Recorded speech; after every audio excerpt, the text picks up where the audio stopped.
Can you tell us a little bit about your experience with the production of Roger Rabbit? Yeah, Roger Rabbit was one of my favorite working experiences. It was a chance to work in London, and it's kind of funny because I had I had trouble getting into the Disney studio. I had applied to Disney's once or twice and been turned down.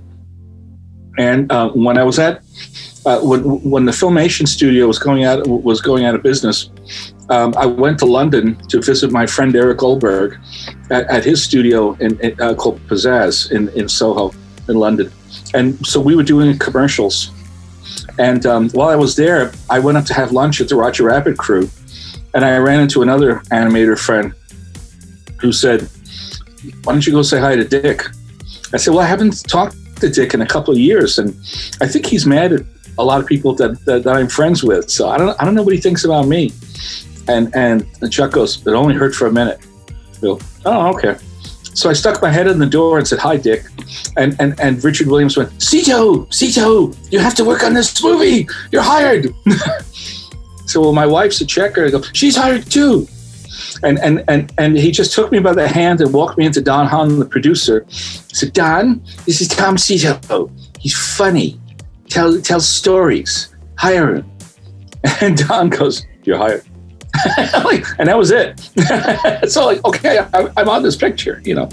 But what was fun about Roger Rabbit was you grew up with all those old cartoons and you loved those old cartoons. And all through the 70s and 80s, you weren't allowed to do that kind of violent, crazy humor with characters hitting each other with frying pans and blowing each other up and, you know, hitting, you know, all that violent humor, because it was all told by psychologists that if you do that, you'll rot children's brains and they'll go mad. So, I don't know. But, I mean, I grew up all that stuff, and I never gave dynamite to anybody or or hit anybody with a mallet, you know, the big hammers. But anyway, so after all those restrictions, like when we were doing Fat Albert, it's a comedy show, but you can never do anything physical.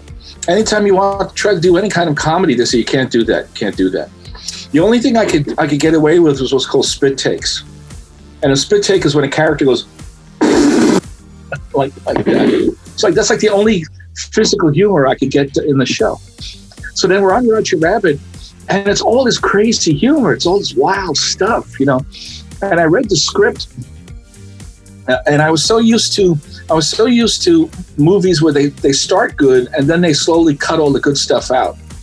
So I went to Robert Zemeckis, the director, and said, "This is very good." I'm like, "Are we really going to do this?" And he almost looked insulted. He's like, "Of course we are." Like, great. I love it. And so just to get a chance to work with the old characters, you know, I got to animate some Sylvester, and I got to animate some Woody Woodpecker. And besides Roger, I killed a lot of the weasels. When all the weasels were dying, that's like I killed the weasels and everything. They're all falling over. And but it was just so much fun to work with those old characters. It was very hard because a lot of the stuff we were doing had to match to the live action exactly. And you know, when they started the movie, they originally did what was called lockdown camera shots, which is when you're matching animation to live action. With live action, you have a what's the term of the camera? Certain sort of camera rig where you can carry it and kind of walk around like this, you know. I'll think of the name when I. Steadicam? Steadicam, thank you very much. Yeah. So we shoot stuff with Steadicam and all. It's like no problem. But animation, all the registration is locked down. So because otherwise you'll have drift, and then the character looks like he's floating, like he's not really connected to the background. So that's like in the old Ray Harryhausen movies, like Jason and the Argonauts and all. They had, you notice there's no camera moves. They lock down the camera when it's an effect shot. So, you know, so we had a lot of problems with what's called registration, which was making sure that the rabbit was inside the room. Robert Zemeckis the director told us at the beginning. He said, we're not making some cereal commercial here. You got to believe that the rabbit is really in the room sitting next to Hoskins, or this movie doesn't work. And Zemeckis made sure that he says, I don't want it to be like those commercials where the human beings here and the cartoon characters here, and they don't interact. I want them to touch one another. I want them to muss each other's hair, to grab them, to, physical. Like when Roger's at Eddie Valiant's brother's desk, and he says, get away from that desk, and he picks his fingers up, he leaves fingerprints. So there's all these kind of tactile things to make you believe that the character's real. And I remember when the movie was done, and we had a celebration in New York at Radio City Music Hall. Like we all went up to the Rainbow Room at the top of Rockefeller Center, and I was talking with the one of the senior opticals people at ILM, Industrial Light and Magic, and he says, it's the hardest movie we've ever done. He says the space operas like Star Wars, he goes, we got that down already. Spaceship, zap, zap, boom. We got that. He says, this one was hard because we were trying to make reality with cartoon characters. So it's like when Jessica Rabbit's running down an alleyway, she's throwing off like two shadow levels. And all that stuff had to be perfect. And if it's not perfect, you'll see it. If it's perfect, you won't notice. Then it's no big deal. Jessica Rabbit was my first true love. Yeah, I know. It's gorgeous. Yeah, And we used to have, I talk to when I teach storyboard and directing, I talk to my students about, you have to be willing to admit what's called a happy accident.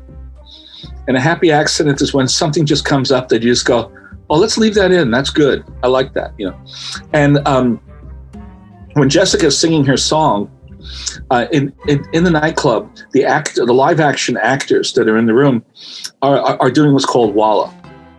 And walla means that you make enough room noise so it sounds like a room full of people, but you don't say anything so that it interrupts the actor speaking. So the actors are speaking on the front, and people are in the back going, walla, walla, walla, walla, walla, walla, walla, walla, walla, walla, walla.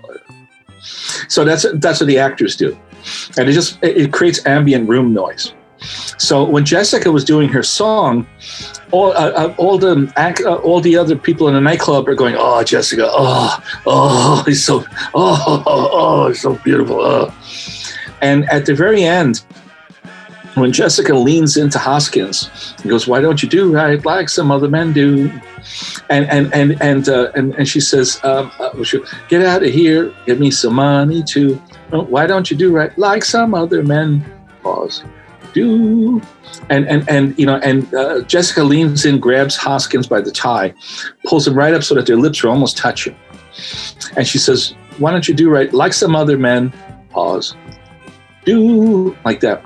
During that pause, a guy in the back went, oh. And Bob Zemeckis was like, is that funny? Is that funny? Yes, leave it in. It's funny. Leave it in. Because the thing with these movies is like you stare at them so much that after a while you can't tell. You just like, that's why it's good to show them to like test audiences, because some stuff that you thought were just okay is hysterical. People just laugh. And then other things that you thought were like really going to kill as a joke just kind of sit there.